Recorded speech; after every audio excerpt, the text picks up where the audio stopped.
I thought of a simple question really quickly to address topicality, and maybe you could ask this to yourself after the round. Did you see two different teams disagree about environmental policy?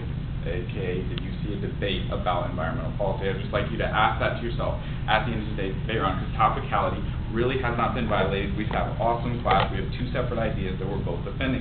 Now let's get into those ideas on the flow. Now basically they had 4 points against our plan, and before I jump into those points, I'm going to talk about some points of that in my speech that we're not addressed and that we basically agree on because we are in the rebuttals. Now my first point is that they agree that 2/3 of our coal fleet is unregulated. It's grandfathered. It doesn't have any pollution restrictions. Now the B point, and this is very important, is that unregulated portion, according to Harvard and Berkeley, causes 90% of this particular pollution, 90% of the pollution issues. Now in parentheses here, you can put that affirmative team has a 30% number they've given you. They've given you the solve of 30%. We've given you a solid solve of 90%. So really once the issues are, really we're debating about solvency and the disadvantages, but at the end of it, if you compare on face value, we have 90% reduction in lives saved and pollution reduced, and they have 30% if our plans work at face value, which is obviously what we're debating about. So now moving on to the flow. Now their first point was an inherency point, talking about the problem already being fixed. Now I'd like you to notice this completely contradicts their own case as well. If you were saying that according to the Duke Energy, which let me explain to you what that was. That was one lawsuit that the EPA had. It took 12 years. One lawsuit, 12 years against one company. We have 599 coal plants in the United States. Roughly 2/3, 400 of those are grandfathered. The fact that one coal plant, Duke Energy, was brought to court doesn't A, give us that it's systemic, that it's actually solving the overall problem. B, if it was, there would be no need for an affirmative case, and there would be no need for a negative case, because as they agreed, 90% of the problem comes from these grandfathered plants. They agree at that point, so they can't come up here and say, well, that's solved, and we still need our case because there's still a problem with particulate pollution. Both teams agree there's a huge problem with particulate pollution, and that comes from these plants. It's not being solved just by one case. The evidence was basically saying there's good momentum, but we saw no systemic examples. We saw no hard numbers of how this is being fixed.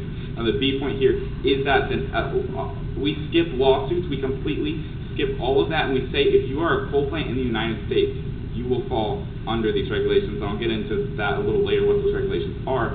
But basically, as a whole, there's no 1/3, 2/3 after our plan is passed. We are putting a blanket rule on all coal plants, so there really won't be a need for lawsuits, and there won't be need for a fix, as their own APT associates say, as their own source says, the loophole will be closed. Now let's move on to the solvency issue of standards.